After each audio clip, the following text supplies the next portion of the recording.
예수님의 권면이라는 말씀의 제목을 삼고 또 주시고자 하는 성령님의 깨달음을 함께 나누기를 원합니다.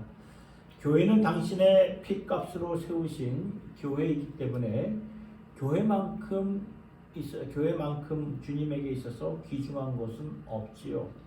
그래서 교회가 진정 교회답게 세워지기를 누구보다도 응원하시는 분은 누구일까요? 우리 주 예수님이시라는 것입니다.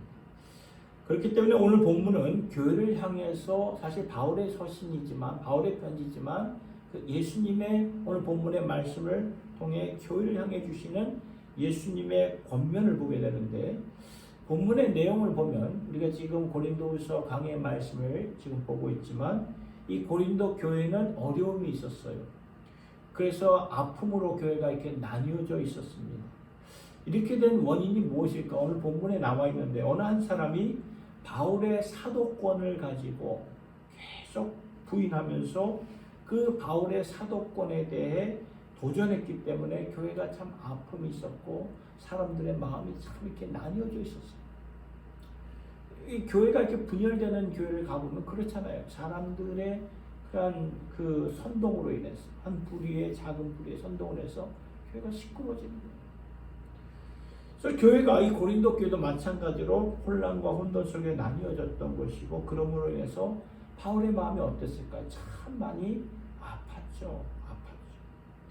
그래가지고 사실은 처음에 계획한 대로 바울이 고린도 교회를 방문하려고 했는데 방문하지 못할 만큼 교회 아픔이 컸고, 이렇게 바울이 방문했다가는 교회가 더 어려워질 것 같아서 두 번째 방문하는 것은 포기하고 대신 참 안타까운 마음, 이 어려운 마음으로 눈물의 편지를 썼던 것입니다. 참 그런데 감사한 것은 이 고린도 교회 교인들이 바울의 편지를 보고 회개를 하게 되었고, 회개하는 가운데 그 바울의 사도권을 가지고 문제를 일으켰던 한 사람을 치리하는 과정에서 그 치리를 받은 자가 더 빗나가지 않고 더 강팍한 게 아니라 돌이키고 내가 잘못했구나, 이 돌이키고 회개하였기에 이제는 그를 용서할 때가 되었다는 것이 오늘 바울의 권면이고 오늘 본문의 내용이 된다는 것입니다. 그러면 바울이 이 고린도 교회에게 준 권면은 무엇이었습니까? 본문을 통해서 네 가지 권면을, 사실 이 네 가지 권면은 예수님의 권면인데 이 네 가지 권면을 함께 살펴보기를 원합니다. 첫 번째는 교회의 순결은 어디에 있다고요? 생명이라는 거예요. 교회의 순결은 생명입니다. 성경은 왜 교회 안에 치리할 수 있도록, 오늘 본문을 보니까 치리하였거든요. 그 바울의 사도권을 가지고 계속 부인하고 이렇게 도전했던 그 한 사람을 치리했는데 왜 교회 안에서 치리할 수 있도록 성경은 허락하는 것일까? 우리가 이것을 물을 수 있어야 되는 것입니다. 오늘날 이 치리가 굉장히 많이 이렇게 약해져 있어요. 그래서 웬만해서는 안 합니다. 그러다 보니까 교회가 교회되지 못하는 그런 모습을 보게 되는데, 교회는 치리를 해야 돼요. 왜 그럴까요? 교회의 순결 때문에 그래요. 교회의 순결을 위해서, 왜냐하면 순결이 곧 생명이기 때문에 그래요. 예수님께서도 복음서에서 때로는 이런 치리를 해야 된다고 말씀하셨는데, 마태복음 18장 15절에서 17절의 말씀을 한번 같이 읽어볼까요? 시작. 형제가 죄를 범하거든 가서 너와 그 사람과만 상대하여 권고하라. 만일 들으면 네가 네 형제를 얻은 것이요, 만일 듣지 않거든 한두 사람을 데리고 가서 두세 증인의 입으로 말마다 증참케 하라. 만일 그들의 말도 듣지 않거든 교회의 말하고 교회의 말도 듣지 않거든 이방인과 세리와 같이 여겨라. 무슨 말입니까? 문제는 죄거든요. 죄인데 죄를 범한 경우에는 보통 하나님께서 우리의 양심을 통해서 말씀을 가지고 성령의 능력을, 역사를 통해서 우리의 죄를 깨닫게 하신다는 거예요. 그래서 우리가 죄를 깨닫고 회개하면 되는 거예요. 요한일서 1장 19절의 말씀을 보세요. 만일 우리가 우리 죄를 자백하면, 회개하면 저는 미쁘시고 의로우사 우리 죄를 사하시고 용서해 주시고 모든 불의에서 죄에서 우리를 깨끗게 하실 것이다. 이게 하나님의 약속이거든요. 약속이에요. 그래서 우리가 죄를 죄로 인정하고 회개하면 사실 그 문제가 깨끗이 해결이 되는 것입니다. 그런데 문제는 뭘까요? 죄를 죄로 인정하지 않고 회개하지 않고 그냥 이렇게 빗나가고 내 마음대로 더 나가고 그럴 때 문제가 일어나는 것이죠. 그때 예수님이 말씀하신 거예요. 마태복음 18장 15절 17절의 말씀. 교회가 순결을 지켜야 되기 때문에 교회는 세상과 달라야 되기 때문에 세상과 다른 기준으로 하나님의 교회가 세워졌기 때문에 죄를 짓고 있는 형제가 있다면 그를 아는 자가 은밀히 가서 차라리 은밀히 가가지고 조용히 가서 그를 권면해라. 그래서 그가 들으면 너는 그 형제를 얻은 것이라. 그러나 권면을 해도 듣지 않으면 이제 한두 사람을, 저 마태복음 18장 15, 17절을 볼 때 한두 사람을, 두세 증인을 더 데리고 가서 또다시 권면했을 때 그 형제가 들으면 너는 얻는 것이다. 그러나 그럼에도 불구하고 그가 듣지 않으면 마지막으로 교회에게 말해라. 교회가 직접 권면을 했는데 그럼에도 불구하고 듣지 않는다면 그때는 뭐라고요? 이방인과 세리같이 여겨라 말씀을 하셨습니다. 이 말은 이방인과 세리처럼 여겨라는 것은 출교하라 그 말이에요. 출교. 더 이상 하나님의 백성처럼 여기지 말라 말씀하셨는데 예수님이 이런 말씀을 하셨다는 것은 교회의 순결 때문이라는 것입니다. 분명 예수님이 원수를 사랑하라 내 원수를 사랑하라 말씀하셨죠. 오른뺨을 치는 자에게 왼뺨을 치도록 말씀하셨던 주님께서 지금 저 말씀을 하시는 것은 교회가 순결을 잃으면 다 잃어버리는 것이기 때문에 그 말씀을 하신 거예요. 이것이 생명이기 때문에. 그래서 교회 순결을 보존하라. 이것이 오늘 본문에서 주시고자 하는 첫 번째 교회를 향한 주님의 권면이라는 것입니다.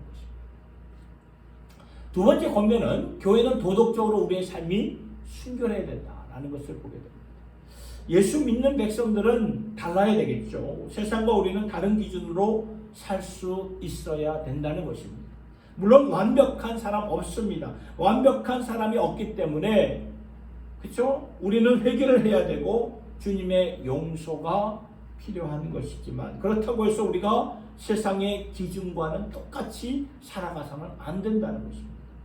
그래서 디모데후서, 디도서의 말씀을 보면 거기 말씀 속에 교회에서 집사를 세우고 장로를 세울 때 거기 충족되어야 되는 거기에 맞춰져야 되는 기준을 말해주고 있죠. 이것은 왜냐하면 세상의 기준과는 다르기 때문이죠. 왜냐하면 거룩하라는 거예요. 거룩하라는 거죠. 순결하라는 거예요. 완벽할 수는 없지만 거룩을 위해서는 우리가 싸울 수 있어야 된다는 말씀입니다. 여러분 예수님이 교회를 위해서 무엇을 하셨습니까? 에베소서 5장 25절 26절 보세요. 남편들아 아내 사랑하기를 그리스도께서 교회를 사랑하시고 위하여 자신을 주신같이 하라. 이는 곧 물로 씻어 말씀으로 깨끗하게 하사 거룩하게 하시고. 보셨나요? 예수님께서는 당신의 교회를 당신의 신부로 여기신다는 거예요. 생명과도 같은 신부입니다. 그래서 신부를 주님께서는 반드시 사랑하고 보존하실 것인데 그 신부, 그 교회를 어떻게 보존하시는가? 26절을 보니까 이는 곧 물로 씻어 뭘로요? 말씀으로 깨끗하게 하사 거룩하게 하신다. 그러니까 하나님의 백성들의 순결은 신랑 되신 예수님께서 우리에게 주시는 생명이라는 거예요. 생명. 우리가 죄를 범하는 것은 하나님의 말씀보다 다른 세상의 기준에 앞서 가다 보니까 죄를 범하는 거예요. 그렇잖아요. 그래서 세상의 기준이 앞서다 보면은 어떤 때는 이게 죄인 줄도 모르고 살 때가 많지만 그러나 진실로 우리가 말씀을 깨닫고 말씀을 접할 때 이것이 나의 잘못되고 그릇된 모습이구나. 이것이 죄로구나. 이것은 하나님이 기뻐하시는 것이 아니구나. 말씀을 통해서 깨달으면서 말씀으로 우리가 씻음을 받게 된다는 것이죠. 시편 기자처럼 시편 119편 11절의 말씀, 내가 주께 범죄치 아니하려 하여 죄를 범하지 아니하려요 주의 말씀을 내 마음에 두었네. 말씀을 마음에 두면서 뭐와 싸우는 거예요? 죄악과 싸우는 것이라는 거죠. 순결이 교회 생명입니다. 거룩이 교회 생명이에요. 우리가 주님의 은혜로 용서를 받고 십자가의 은혜로 죄 씻음 받은 것은 사실이지만, 그렇다고 해서 그 하나님이 베푸신 은혜, 한량없는 은혜를 남용해서는 안 된다는 거예요. 너희는 나의 백성이라, 나의 신부라, 내가 말씀으로 너를 깨끗하게 하고 거룩하게 하리라. 이 말씀 우리가 기억해야 돼요. 주님의 백성들 우리 모두 주의 말씀을 가지고 항상 순결과 거룩으로 싸울 수 있기를 예수님의 이름으로 축복합니다. 세 번째, 교회를 향한 예수님의 권면의 말씀이 있어요. 그것은 교회의 사명은 영혼을 살리는 일이다라는 것을 보게 됩니다. 이게 오늘 말씀의 키포인트가 되는 것인데요. 7절 8절의 말씀을 한번 보세요. 그 말씀을 보면 치리받은 한 영혼이 교회에 큰 어려움을 오늘 주었는데요. 그가 이제 회개를 했고 돌아서서 뉘우쳤어요. 그러니까 치리하는 것도 뭐냐? 그 영혼을 살리려고 하는 것이구나 라는 것을 보게 되지 않습니까? 마태복음 18장을 보면 예수께서 뭐라고 말씀하냐면 그를 권면하여 형제를 살리라, 그런 말씀이 나옵니다. 살리는 것이 예수님의 주 목적이라는 거죠. 나도 그렇게 했으니 너희도 그렇게 하라 라는 주님의 마음이에요. 용서하고 그를 살려라.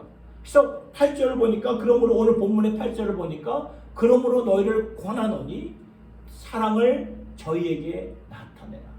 그 나의 사도권을 가지고 도전하고 이렇게 그냥 부인했던 그 한 사람, 그래서 교회를 어지럽던 그 한 사람을, 너의 그 사랑을 그에게 나타내라. 그러니까 용서와 사랑을 통하여 영혼을 살리는 교회가 되어라, 그 말이죠.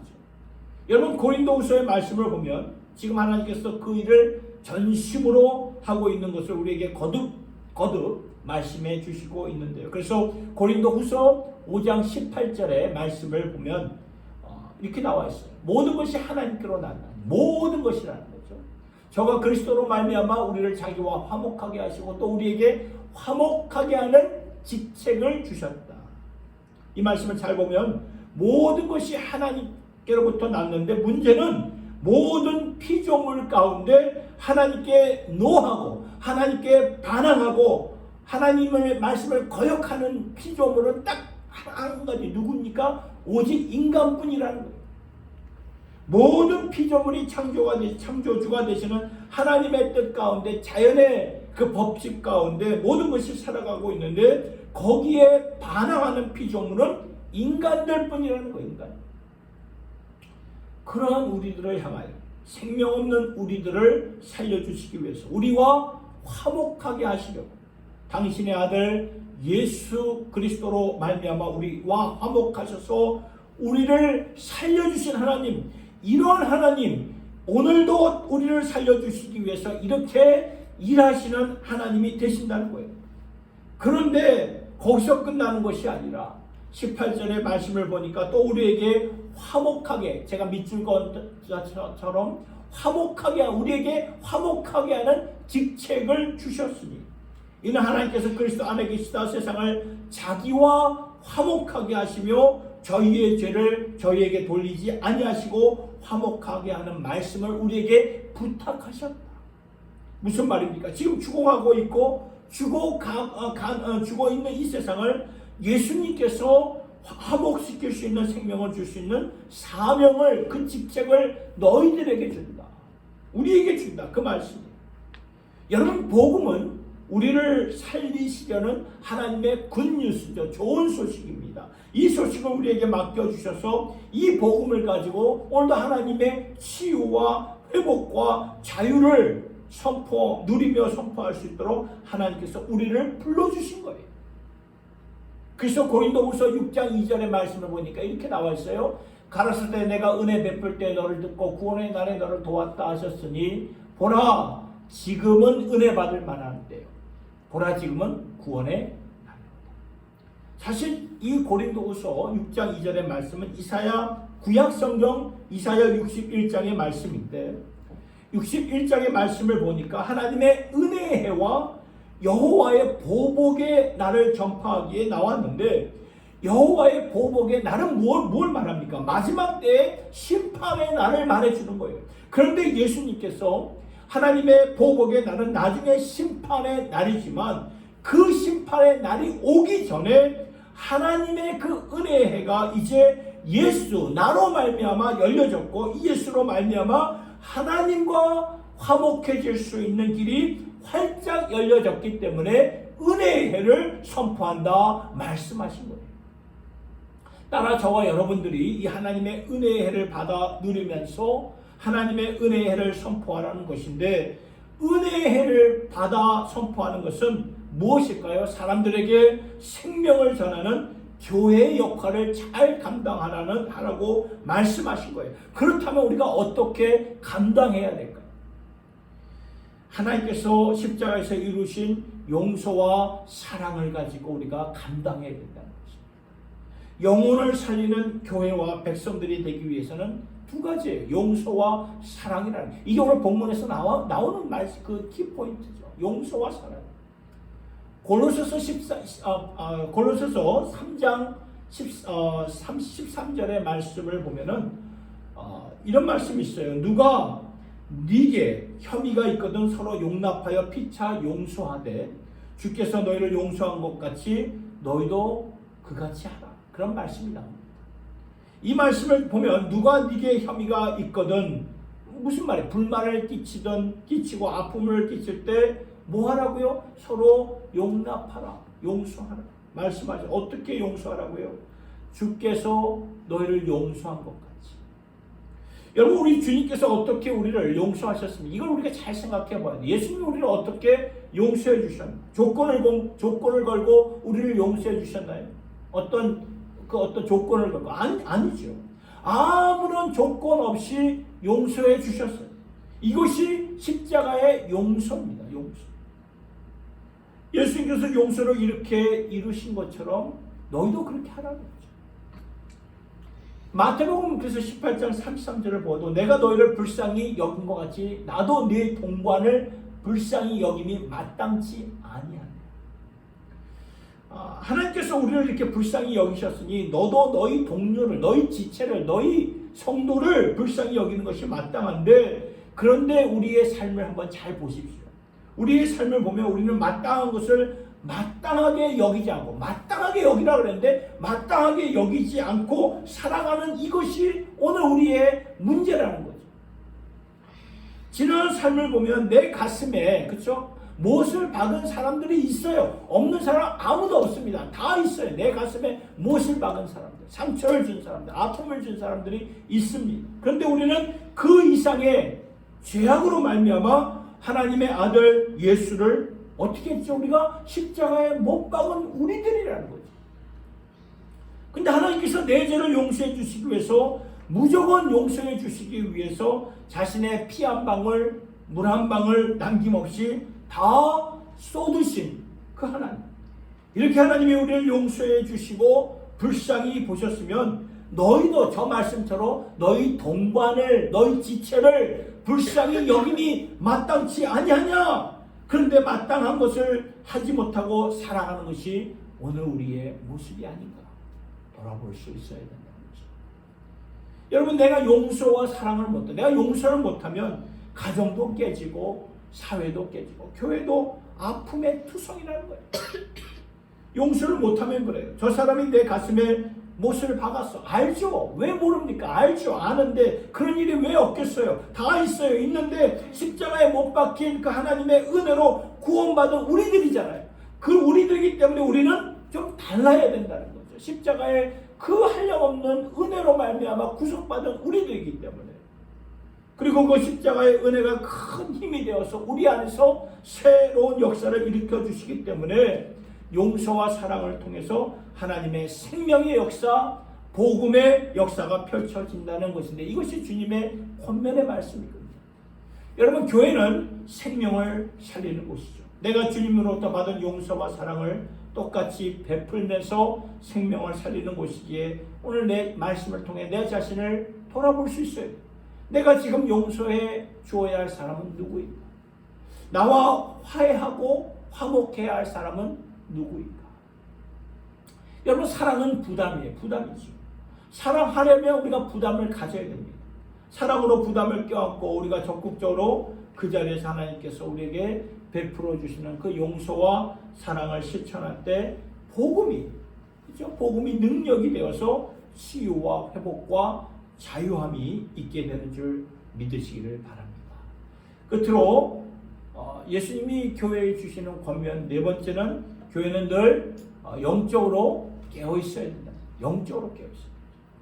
그래서 뭐가 필요하냐면 기도가 필요한 거예요. 바울이 그 앞에 오늘 앞에 문맥에서 보면은 이제는 용서하며, 그렇죠? 한 사람 자신의 사도권을 도전하고 반항했던, 도전했던, 그렇죠? 부인했던 그 한 사람 용서하며 사랑하면서 화목하여라. 이것이 교회의 역할이다, 사명이다 말을 했는데, 그러면서 주시는 말씀이 이제 오늘 이 마지막 끝절의 말씀인데 11절의 말씀인데 이런 말씀을 하셨어요. 이는 우리로 사단에게 속지 않게 하려 함이라. 우리가 그 괴계를, 사단의 괴계를 알지 못하는 바가 아니에요. 바울이 왜 이런 말을 했을까요? 여러분, 사단이 이 마귀가 틈을 탈 때 언제 틈을 타는가 보면 우리가 용서하지 못할 때, 우리가 사랑하지 못할 때 마귀가 틈을 탄다는 거예요. 우리가 저 인생을 살아오면서 겪어본 그런 일이 아닙니다. 여러분, 잘 생각해 볼 때 우리의 많은 가정들이 깨지는데 그 깨지는 이유가 뭘까요? 용서하지 못할 때 가정이 파탄이 나는 거예요. 그러니까 용서가 이렇게 보면은 간단한 것 같지만 실상은 간단한 게 아니죠. 잘 못해요, 우리가. 그러면 그때 마귀가 용서하지 못하는 관계 가운데 틈을 타가지고 우리의 가정뿐입니까? 사회와 나라와 이 교회 그 틈에 들어와서 이렇게 파탄을 일으킨다는 것이죠. 사단이 하는 일은 망하게 하는 일이에요. 좋은 일을 일으키는 아니에요. 항상 관계를 틀게 만들고 어지럽게 만들고 그게 사탄이 있는데, 그 망하는 일이 언제 되는가? 틈을 타면서. 그래서 교회도 영적으로 보라는 거, 오늘 말씀이 교회가 영적으로 깨어 있어야 된다는 거죠. 우리가 사랑하고 용서하지 않으면 이것은 단순히 도덕적인 이슈가 아니라 영적인 이슈라는 것을 우리가 알아야 돼요. 여러분, 마귀가 무진장 오늘 지금도 이 시간도 무진장 애를 쓰면서 노력하는 게 있어요.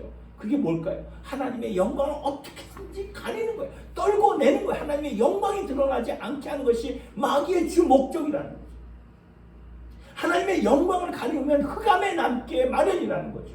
그래서 마귀가 오늘도 무진장 애를 쓰면서 하는 일은 하나님의 영광을 가리우는 일인데, 그렇다면 하나님의 영광을 가리운다는 것이 무엇을 말하는 것일까?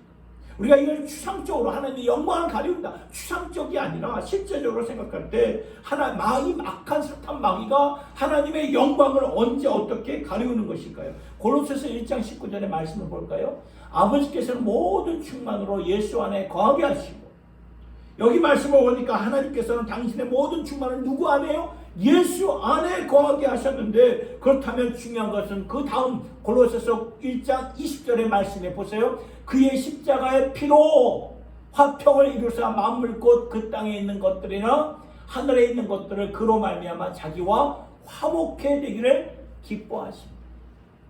하나님의 영광이 예수 안에 거하게 하셔서 십자가 사역을 감당케 하시고, 그 십자가의 피로 말미암아 하나님과 화평케 되고 화목케 함으로 하나님의 용서를 받고 하나님과 화해할 수 있도록 길을 열어주신 이것이 뭐예요? 하나님의 영광이에요. 영광. 이게 영광이라는 거죠.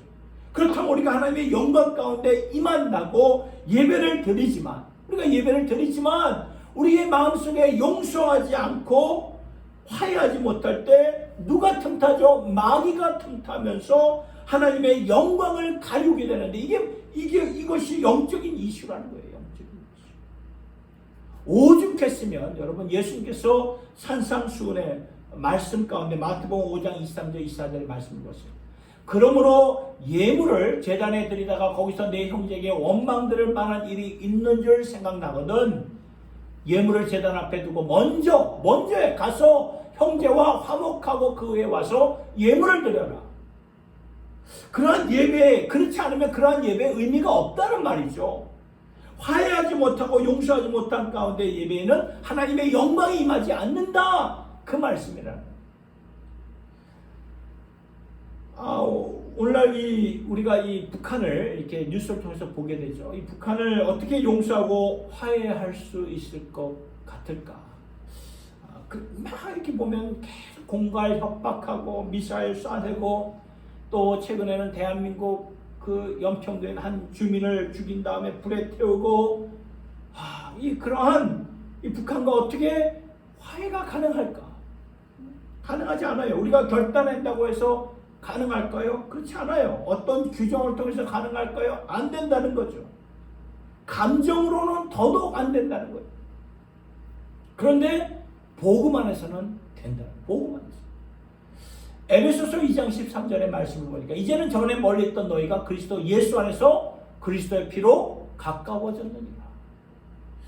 전에는 하나님과 무슨 지간이었죠? 원수지간이에요. 원수지간. 하나님께 반항하면서 살았던 바벨탑 시대의 후손들이 오늘 우리 아닙니까? 그러나 이제는 그리스도의 피로 가까워졌는데, 그 가까워지게 한 것이 뭐예요? 그리스도의 십자가가 이러한 일을 행하였다는 것입니다. 이것이 하나님과 화목하게 하는 능력인데, 여기서 끝나는 게 아니라, 저 말씀에서 끝나는 게 아니라 그 다음 14절, 에베소서 2장 14절의 말씀 보니까 이렇게 나와 있어요. 그는 우리의 화평이신지라 둘로 하나를 만드사 중간에 막힌 담을 허시고. 그러니까 그리스도의 피로 우리와 화목케 하신 복음의 능력이 거기서 끝나는 것이 아니라 중간에 막힌 담을 당신의 몸으로 하시고, 그래서 둘로 하나로 만들어 주셨는데, 이것이 복음의 능력이라는 말씀이죠. 이 복음의 능력으로 말미암아 감정적으로 이게 불가능했던 용서와 불가능했던 화해가 이루어진다는 것입니다. 그래서 여러분, 기도의 자리로 나아간다는 것은 은혜의 자리로 나아가는 것이고, 십자가의 자리를 기억하는 것입니다. 우리가 기도할 수 있다는 것은 그 십자가의 공로로 말미암아 하나님과 화목된 우리가 아버지를 아버지로 부르면서 나아가는 것이기 때문에, 기도하는 자리가 이미 십자가의 은혜가 임하는 그 자리이며, 거기서 이루어지는 용서와 화해와 화목을 이루는 그러한 복되한 그 경험, 그러한 영적인 그러한 시간을 경험하는 시간이 된다는 것입니다.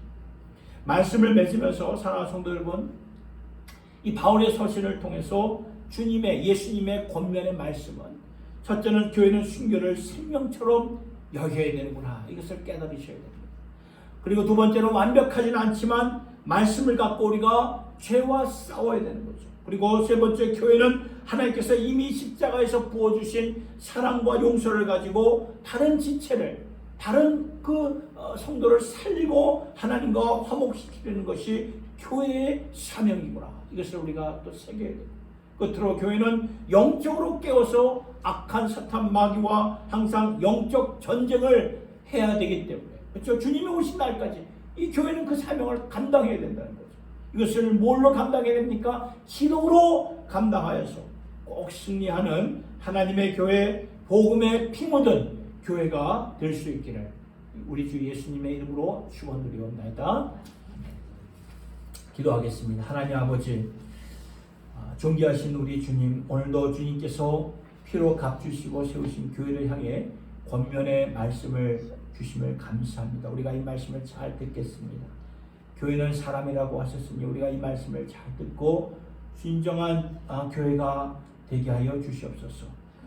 주님이 말씀하신 대로 순결이 우리의 생명임을 깨닫고 항상 말씀으로 깨끗하게 씻음을 받아서 거룩한 백성들로서 수험받는 저희들이 되게 하여 주시고, 교회는 생명을 살리는 곳인데 그 생명은 십자가의 은혜로만, 하나님께서 베푸신 용서와 사랑으로만 주어지는 것이니, 우리 또한 용서와 사랑을 베푸면서 생명을 살리고 또한 생명을 일으킬 수 있는 교회가 되게 하여 주시옵소서.